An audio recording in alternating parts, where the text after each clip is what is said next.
दे पाएगा। क्यों काव्या? है ना, सुनना जरूरी होता है। जब कोई कुछ बताता है तो उसे ध्यान से सुनना है, तभी तो तुम उसे याद कर पाओगे, है ना, और सुना भी पाओगे। तो ये कहानी भारत की नहीं है, बहुत दूर की कहानी है। हमारी कहानी का नाम है डॉक्टर छमिया लोमड़ी। क्या नाम है? डॉक्टर छमिया लोमड़ी। यानी किसकी कहानी है? जानवरों की। हम लोग किस देश में रहते हैं? भारत। भारत। ये कहानी है अफ्रीका के देश की। किस देश की कहानी है? तो वहाँ पर बहुत गर्मी पड़ती है और बहुत बारिश भी होती है, ठीक है। वहाँ पर एक देश था कांगो। क्या देश था? कांगो देश की कहानी है। कांगो देश के अंदर बहुत छोटे छोटे गांव थे। उन्हीं गांव में एक छोटा सा कस्बा था।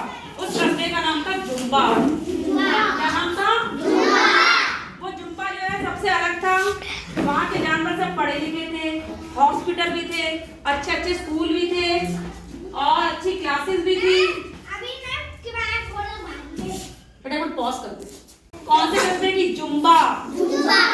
ये कहानी अफ्रीका की। कहानी है तो वहाँ उस गांव में जो है एक ही डॉक्टर थी, उसका नाम था, क्या नाम था? छमिया। वो लोमड़ी थी। उसका एक बेटा भी था। वो जब इंटर पास कर लिया तो वो शहर चला गया डॉक्टरी की पढ़ाई करने, क्योंकि वो सोच रही थी मेरा लड़का भी डॉक्टर बन जाए तो हम लोग ज्यादा ज्यादा मरीजों का इलाज करेंगे, ठीक है। अब वो बेचारी पूरे गांव का अकेले इलाज करती। कोई भी जानवर बीमार पड़ता उसी के पास आता, किसी जानवर का बच्चा बीमार पड़ता वो उसके पास आता, सबका इलाज करती। तो लोमड़ी बहुत अच्छी डॉक्टर थी। जड़ी बूटियां जंगल से खोजती, फिर सबका इलाज करती। सब जगह उसकी तारीफ होती है, लोमड़ी तो बहुत अच्छी डॉक्टर है, बहुत अच्छी डॉक्टर है। सब उसकी तारीफ करते, दूर दूर से लोग उससे इलाज कराने आते, ठीक है। और उस गांव में जो है दूसरे गांव के बच्चे पढ़ने भी आते। जो बच्चा बीमार पड़ता उसका इलाज कौन करती? छमिया लोमड़ी, ठीक है। अब एक बार की बात है, बहुत बारिश होने लगी। क्या होने लगी? बहुत बारिश। वैसे उनके गांव में बारिश नहीं होती थी, लेकिन उस बार बहुत बारिश होने लगी। और बारिश के कारण क्या हुआ? क्या हुआ बारिश के कारण? हाँ, बुखार फैल गया, ठीक है। क्या फैल गया? बुखार फैल गया। उस बुखार का नाम था निफा। क्या नाम था? और सब लोग जितने बूढ़े बूढ़े जानवर थे सब बीमार होकर मरने लगे। अब वो बेचारी सबको, उसने गांव वालों से कह दिया, दीवार में क्या लिखा है देखो, बीमारी से बचना तो घर में ही रहना, अगर जीवन में कोई है बचाना, अगर जीवन को है बचाना तो 4 सप्ताह मत नहाना। उसने सब जगह दीवारों में से लिखवा दिया कि 4 हफ्ते तक मत नहाना, ये बीमारी नहाने से ज्यादा हो रही है, और कोई बारिश में मत भीगना। लेकिन जानवर मानते नहीं, सब बारिश में भीगते, बरसात हो रही थी, मजा आ रहे थे, और फिर बीमार पड़ते इस बेचारी के पास आते, ये इलाज करते करते करते ये भी बीमार हो गई। बूढ़ी तो थी, है ना, ये बीमार हो गई। और जब ये बीमार हो गई इस तरह पड़ गई। अब इसका बेटा तो बाहर रहता है, इसका कौन इलाज करे? सारे गांव वाले और दूसरे गांव वाले कहते भैया अब हमारा कौन इलाज करेगा, डॉक्टर साहब तो बीमार हो गए। अब उस बेचारी ने गांव वालों से पड़ी रही बहुत दिन। अब उसने कहा ऐसे तो काम नहीं चलेगा, इतने ही लोग मर गए, जैसे कोरोना में मर गए थे वैसे इस बीमारी में मरने लगे, निफा बीमारी में लोग मरते चले गए सारे जानवर।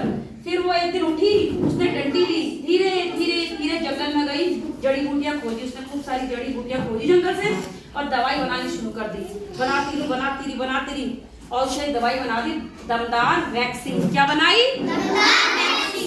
अब उसने गांव वालों को बुलाया, बोला भैया मुझे 3 जानवर चाहिए जिनको मैं इंजेक्शन लगा के देखूंगी, अगर वो ठीक हो गए तो सबको लगाऊंगी, अगर वो मर गए तो फिर इंजेक्शन बेकार है।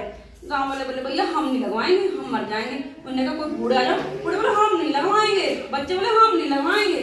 बेचारी बोली सारे गांव वाले कितने बुरे हैं, अरे तुम्हारे फायदे के लिए तो इंजेक्शन बना रही हूँ, लेकिन कोई गांव वाला आया ही नहीं। उसने कहा अभी इंजेक्शन मैं खुद ही को लगाऊंगी, अगर मर गई तो ठीक है, बच गई तो सबके लिए इंजेक्शन हो जाएगा। रात में उसने अपने को इंजेक्शन लगाया, दमदार वैक्सीन, और एक चिट्ठी लिखी। इस साल गांव का जो सरपंच था भालू को चिट्ठी लिखी कि मैं अपने को दमदार वैक्सीन लगा रही हूँ, अगर मैं मर जाती हूँ, ठीक है, मेरे बेटे को शहर से बुला लेना और उससे कहना गांव में ही रह के सबका इलाज करे, क्योंकि हर बार पैसा ही जरूरी नहीं होता, कई बार सेवा भी करनी जरूरी होती है। और 4 घंटे तक अगर मैं नहीं उठी तो समझो दवाई फेल हो गई। उसने भगवान का नाम लिया, चादर ओढ़ी और सो गई। उसने कहा बचूंगी या मरूंगी, भगवान की मर्जी, ठीक है। अब वो लोमड़ी सो गई। सुबह गांव वाले सब इकट्ठा हो बोले अरे लोमड़ी तो उठी नहीं। सब लोग रोने लगे, अरे लोमड़ी मर गई, लोमड़ी मर गई, अब हमारा इलाज कौन करेगा, कोई डॉक्टर नहीं बचा। सब लोग रोने लगे। अब जो वहाँ का सरपंच था भालू, वो कमरे के अंदर गया। उसने देखा कि चिट्ठी पड़ी है। चिट्ठी पड़ी तो सारी बात पड़ी। उसने फटाफट उसके लड़के को फोन करा। लड़का भी शहर से आ गया। उसने कहा मेरी मम्मी तो मर गई। वो खूब रोने लगा, हाय मेरी मम्मी मर गई, मैं अपनी मम्मी को मिल भी नहीं पाया। बाकी जानवर भी रोने लगे। अब जब वो मर गई थी तो अंतिम संस्कार तो करना ही था। सब लोगों ने अंतिम संस्कार की तैयारी करी। तो थोड़ी देर में क्या करा, लोमड़ी उठ के बैठ गई। सब बोले भूत भूत भागो भागो भागो। बोली मैं भूत नहीं हूँ, मैं तुम्हारी लोमड़ी हूँ, छमिया लोमड़ी, मैं मरी नहीं हूँ। बोला तुम उठी क्यों नहीं फिर? बोला जो इंजेक्शन है वो जवान लोगों को 4 घंटे सुलाता है और बूढ़ों को कितने घंटे सुलाता है? 6 घंटे। मैं चिट्ठी में लिखना भूल गई थी, इसीलिए तुम लोगों से मैं मर गई हूँ। मैं मरी नहीं, बीमारी से भी सही हो गई। इसका मतलब मेरा इंजेक्शन बहुत बढ़िया है। अब मैं गांव के सब लोगों को इंजेक्शन लगाऊंगी, सब लोग निफा नाम की बीमारी से बच जाओगे, ठीक है। अब गांव वाले खुश हो गए, लाइन लगने लगी। वो आते इंजेक्शन लगाते, सबको इंजेक्शन, उसका बेटा भी उसकी मदद करता। पूरे गांव वालों को इंजेक्शन लग गया, दूसरे गांव वालों को लग गया, सब बच गए। अब सब जगह उसकी तारीफ होने लगी। तो जो कांगो जंगल का शेर था ना, राजा, उसने कहा भाई लोमड़ी को बुलाया जाए दरबार में। लोमड़ी आई, बोली जी महाराज, बोली तुमने बहुत बढ़िया काम किया भाई, तुम्हें तो इनाम मिलना चाहिए। बोली नहीं महाराज, मैंने तो समाज की भलाई की है, मैंने अपने लिए कुछ नहीं किया। बोला नहीं नहीं, इनाम तो मिलेगा। तो वहाँ का जो था कांगो रत्न, सबसे बड़ा इनाम था वहाँ का कांगो रत्न। क्या था? कांगो रत्न। उसको बुलाया गया, उसको बहुत बड़ा मेडल बनाया गया, पैसे दिए गए और उसका खूब बड़ा हॉस्पिटल बना दिया शेर ने, ठीक है। और उसको कांगो रत्न दिया। उस दिन से वहाँ की वो सबसे बड़ी डॉक्टर हो गई, और ठीक है। और बहुत से लोग उसके इलाज के लिए आने लगे। आई समझ में? और सब जगह उसकी तारीफ होने लगी लोमड़ी की। और उसका बेटा भी पढ़ाई पूरी करके गाँव में आ गया, वो भी अपनी माँ की मदद करने लगा। सब लोग उनकी तारीफ करते। अच्छी लगी कहानी? मैं तुम्हें कहानी सुनाई, इस कहानी से हमें क्या सीख मिलती है?